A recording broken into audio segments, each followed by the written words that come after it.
Hello guys and welcome back to my channel.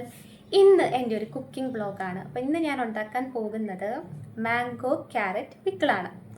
അപ്പോൾ ഇത് സാധാരണ മാംഗോ ക്യാരറ്റ് പിക്കിളല്ല, നമ്മുടെ ക്രിസ്ത്യൻസിൻ്റെയൊക്കെ കല്യാണ വീടുകളിൽ കണ്ടുവരുന്ന ഒരു പ്രത്യേക ടൈപ്പ് മാംഗോ ക്യാരറ്റ് പിക്കിളാണ്.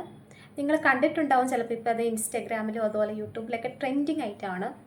അതുകൊണ്ട് തന്നെയാണ് എനിക്കൊന്ന് ഉണ്ടാക്കി നോക്കണം തോന്നിയത്. ഇത് മുൻപേ ഞാൻ കഴിച്ചിട്ടുണ്ട്. അപ്പോൾ അതിൻ്റെ ടേസ്റ്റൊക്കെ എനിക്ക് ഭയങ്കര ഇഷ്ടമാണ്. ഒന്ന് വീട്ടിൽ ട്രൈ ചെയ്യാമെന്ന് വിചാരിച്ചു. അപ്പോൾ എൻ്റെ ചാനൽ നിങ്ങൾ ആദ്യമായിട്ട് കാണുന്നെങ്കിൽ ഒന്ന് സബ്സ്ക്രൈബ് ചെയ്യുക, അതുപോലെ വീഡിയോയ്ക്ക് ലൈക്ക് ചെയ്യുക, അതുപോലെ നിങ്ങളുടെ അഭിപ്രായങ്ങൾ കമൻസ് ആയിട്ട് അറിയിക്കുക. അപ്പോൾ നമുക്ക് വീഡിയോയിലേക്ക് പോയാലോ. മാംഗോ ക്യാരറ്റ് പിക്കിൾ ഉണ്ടാക്കാൻ വേണ്ടി ആദ്യം തന്നെ മാങ്ങ വേണം. ഇപ്പോൾ ഇവിടെ ഞാൻ 4 മാങ്ങ എടുത്ത് നീളത്തിലാണ് അരിഞ്ഞേക്കുന്നത്. പിന്നെ ക്യാരറ്റ് വേണം, ക്യാരറ്റ് നീളത്തിൽ അരിഞ്ഞിട്ടുണ്ട്. പിന്നെ പച്ചമുളക്, വെളുത്തുള്ളി, ഇഞ്ചി.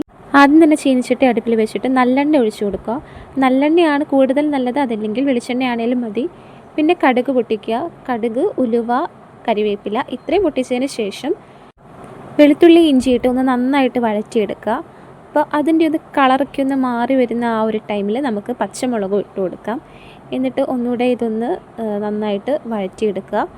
ഇതിൻ്റെ ആ കളറൊക്കെ ഒന്ന് മാറി ഏകദേശം ഒരു ബ്രൗൺ കളറൊക്കെ ആവണം. അതുവരെ നന്നായിട്ട് ഒന്ന് വഴറ്റി കൊടുക്കണം. പിന്നെ അതിലേക്ക് മഞ്ഞൾപ്പൊടി ചേർത്ത് കൊടുക്കാം. ഞാൻ ഇവിടെ ഒരു 1.5 സ്പൂൺ മഞ്ഞൾപ്പൊടിയാണ് ചേർത്ത് കൊടുക്കുന്നത്. പിന്നെ അതിന് ശേഷം കായപ്പൊടി ചേർത്ത് കൊടുക്കുക. അതൊരു കണക്കനുസരിച്ച് ചേർക്കാം, ഒരുപാട് ചേർക്കരുത്. അപ്പോൾ അതൊരു കുത്തൽ ചൊവ നന്നായിട്ടുണ്ടാവും. പിന്നെ ഒന്ന് നന്നായിട്ട് ഇളക്കി കൊടുത്തതിന് ശേഷം ഇതിലേക്ക് ഒരു 3/4 കപ്പ് വിനാഗിരിയാണ് ഒഴിക്കുന്നത്. മാങ്ങയുടെ പുളി അനുസരിച്ച് വേണം വിനാഗിരി ചേർത്ത് കൊടുക്കാൻ. പിന്നെ അതിലേക്ക് നീളത്തിൽ അരിഞ്ഞു വെച്ച് ക്യാരറ്റ് ചേർത്ത് കൊടുക്കാം. ക്യാരറ്റ് നന്നായിട്ട് കനം കുറച്ച് അരിയുന്നതാണ് നല്ലത്, കാരണം ക്യാരറ്റിന് കുറച്ച് വേവ് അതുകൊണ്ടാണ് അത് ആദ്യം ചേർക്കുന്നത്. അപ്പോൾ അത് നന്നായിട്ടൊന്ന് കുക്കായി വരണം. അതിന് വേണ്ടിയിട്ട് ഞാൻ കുറച്ച് നേരം മൂടി വെച്ച് കുക്ക് ചെയ്യുന്നുണ്ട്. അതുപോലെ തന്നെ ഇത് ഒരുപാട് വെന്ത് പോകാതെ നോക്കണം. ആ ഒരു കറക്റ്റ് കൺസിസ്റ്റൻസി നമുക്കറിയാലോ, ആ ഒരു രീതിയിലേക്ക് ആക്കിയെടുക്കണം. ഏറ്റവും അവസാനമായിട്ട് നമുക്ക് നമ്മുടെ മാങ്ങ ഇട്ട് കൊടുക്കാം. അപ്പോൾ ഞാനിവിടെ ഒരു 4 മാങ്ങയാണ് എടുത്തിരിക്കുന്നത്. നല്ല പുളിയുള്ള മാങ്ങയാണ്. പിന്നെ മാങ്ങ ഇടുന്ന സമയത്ത് പ്രത്യേകം ശ്രദ്ധിക്കേണ്ട കാര്യം, ഗ്യാസ് സ്റ്റവ് ഒന്ന് ഓഫാക്കിയിട്ട് വേണം ചേർത്ത് കൊടുക്കാൻ, അല്ലെങ്കിൽ വേഗം മാങ്ങ വെന്ത് പോകാനുള്ള ചാൻസ് ഉണ്ട്. പിന്നെ ഞാൻ കുറച്ചും കൂടി ഉപ്പ് ചേർത്ത് കൊടുക്കുന്നുണ്ട്. ഉപ്പൊക്കെ നോക്കിയിട്ട് കുറവാണെങ്കിൽ ചേർത്ത് കൊടുക്കാം. എന്നിട്ട് അത് അധികം ഉടയാതെ ഒന്ന് ഇളക്കി കൊടുത്തതിന് ശേഷം ചെറിയ തീയിൽ വെച്ചിട്ട് ഒന്ന് കുക്ക് ചെയ്തെടുക്കുക.